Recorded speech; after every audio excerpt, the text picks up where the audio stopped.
Hello everyone, I'm Santiago, and today I'm gonna be testing the GTA franchise on the GeForce GT 1030. For performance monitoring, I'll be using CAM, Fraps, and MSI Afterburner because due to the age of some of these games, some overlays are not 100% supported, so I'll be using just 3 this time around. And well, if you want to support me, there are Humble and Amazon affiliate links down in the description. So GTA franchise, I'll be doing GTA 3, Vice City, San Andreas, 4 and 5. I skipped the DLC from GTA 4 called Episodes from Liberty City because that runs very similar to GTA 4. I'll be using mods from all the games before GTA 4 so the video is more interesting. On GTA 3 I used the Xbox mod, and that means that someone took the Xbox version of this game and made it as a mod for PC. That means better graphics, different movement, all that kind of stuff. That's why the menu is so weird. It's the Xbox menu, but the game looks significantly better if you ask me. Better textures, better effects, all that kind of stuff. All the links to the mods are down in the description if you're interested. I also had to download a different executable. I just got one that has less restrictions because if not the game just crashes if you put a mod into it. And I also recommend to keep the frame rate at 60, so just use P-Sync, because if not the game has many issues. The water moves faster, some of the weapon damage is kinda weird, the handling of the cars. I mean, the game is designed to run at 30 frames per second, so you still have these issues at 60 frames per second, but at least at 60 it's less noticeable. And I couldn't do anything beyond 1080p because when I just tried to change the resolution the game crashed, so I stick to 1080p, but you can do 1440p and 4K just fine, I think, if you just can bypass the crash. And I'm going to talk to you again in the next game.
Now I'm testing GTA Vice City. This time around the mod I'm using is called Vice Cry 1.8, which is a visual mod. It will add a lot of foliage and some other improvements that you can check down in the description, the link to this mod. But it's a huge performance hit, especially when you're close to foliage. I think they put a little too much foliage, so when you're just close to foliage you get a huge performance hit. I saw drops as low as 48 FPS or something like that. That's why I played on 1080p at 1440p and 4K. Those drops in the frame rate are way lower. At 4K it can drop below 30 frames per second, which is kind of ridiculous. But I ran into some crashes with this game when I tried to use an overlay or something like that, just a black screen and the game crashed. That's why I just used Fraps to see the frame rate this time around. But there are a lot of other visual mods that you can try that have less of an impact in performance. It's just the foliage that kills performance here.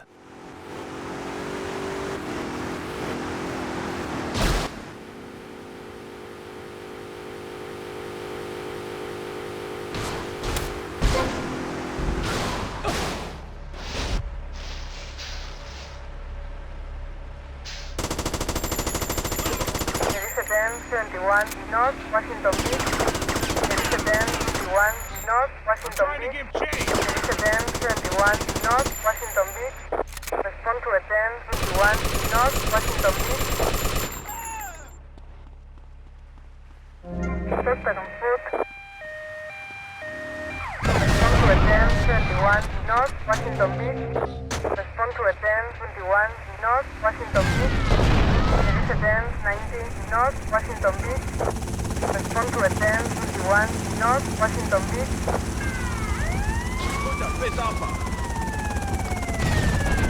Respond to a 1021 North Washington Beach. There is a 1021 North Washington Beach. Rotterdam 90 North Washington Beach. Respond to attend 550 North Washington Beach. 7 foot. Rotterdam 71 North Washington Beach. Respond to attend 21 North Washington Beach. Rotterdam 90 North Washington Beach. Rotterdam 21 North Washington Beach. Now I'm testing GTA San Andreas, and on this one I'll be using the downgrader mod, the Ultimate Graphics mod 3.0 and the FXAA mod. So first of all, the downgrader mod is that I'm just using the Steam version. That's the newest version of the game. It's the worst version of the game. There are several videos out in YouTube that show you the differences between the Steam version and the version that people played back when the game was released. So this downgrader just goes back to the previous version before the Steam one, so you can use mods and all that kind of stuff. Then I installed the Ultimate Graphics mod 3.0 that adds many improvements to the graphics, including some shadows here and there and the draw distance. You don't have that fog as close as before. You have way longer draw distances, but you'll see some graphical issues with their stuff very far into the distance. And that mod includes an optional FXAA option, so the game has less yaggies. And I just use 1080p here because one of these mods also adds better visual effects, such as fire, smoke, all that kind of stuff. So if I go beyond 1080p, it drops below 30 frames per second in some occasions. I just try to target 60 frames per second here. Again, all the links to the mods down in the description. And well, overall we're over 60 frames per second, except when there are a lot of visual effects on screen. And this game has several graphics mods. This is one of them, the one I prefer to use myself. So well, I'll talk to you again in the next game. Grove Street, home. At least it was before I fucked everything up. Now you fools can stop me. Aim for the eye.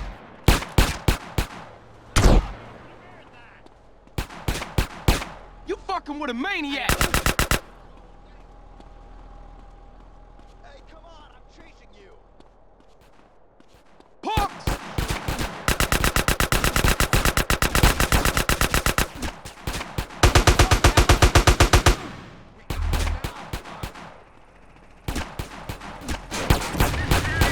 I think he knows that by now!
Testing GTA 4.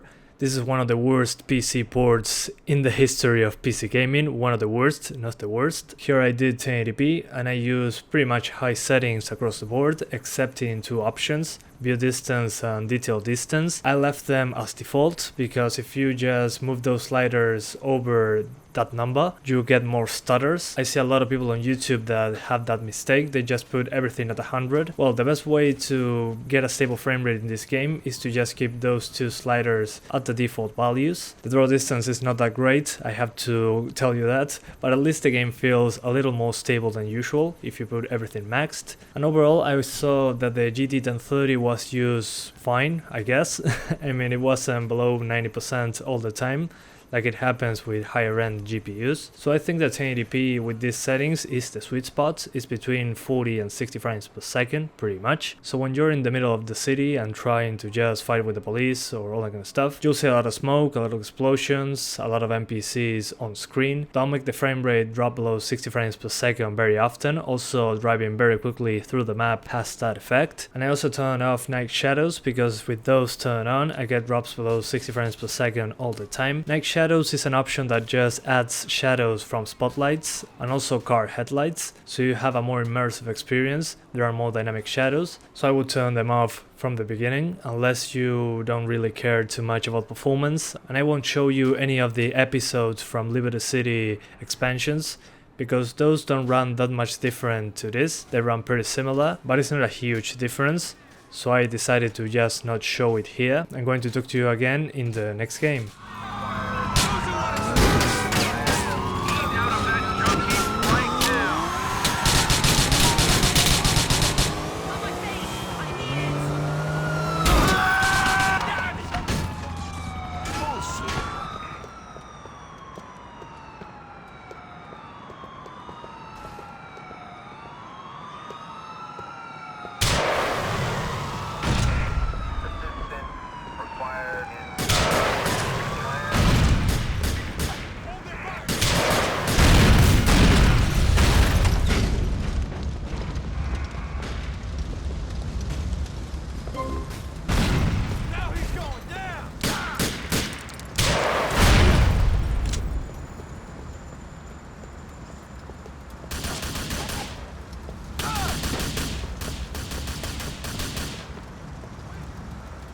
Everybody take cover!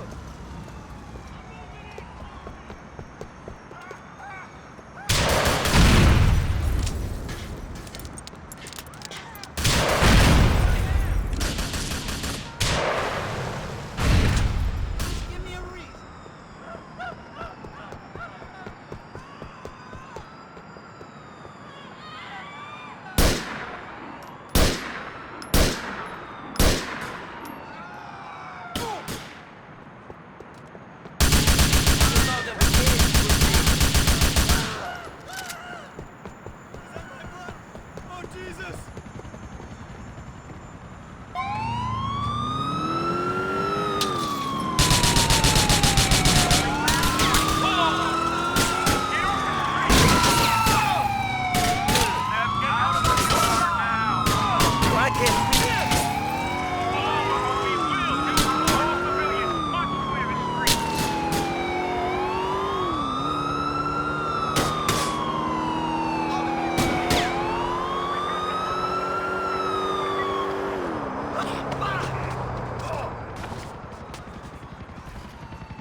And finally, I'll show you GTA 5, two configurations for 1080p. First of all, the 30 frames per second or 30-ish FPS configuration, and that's pretty much a mix between high and very high. I made a couple mistakes here. I would recommend lowering the visual effects option a little bit, because when I'm exploding cars, it drops below 30 frames per second and it's very noticeable. You'll see that the VRAM slider is maxed out over the VRAM limit, but I didn't see any other problem with the game when that happens, unless you go beyond like 3 gigabytes. So far the VRAM usage wasn't too crazy like the game told me that it was. And well, after the 30 frames per second configuration, I'll show you a 60-ish FPS configuration.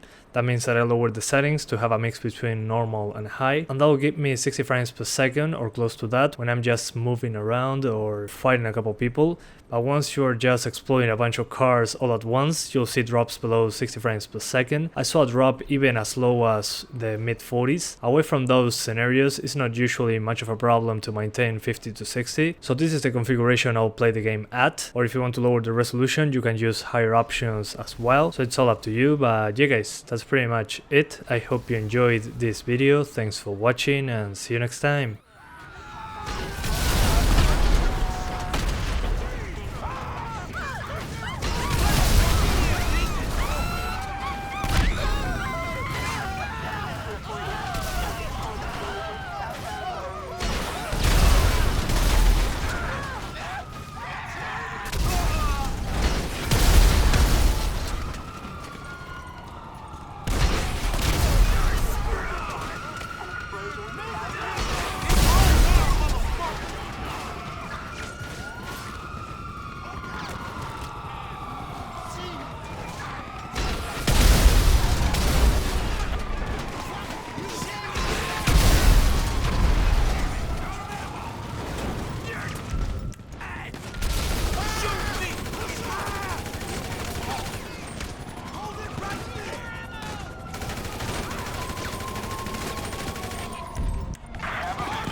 we didn't pick this.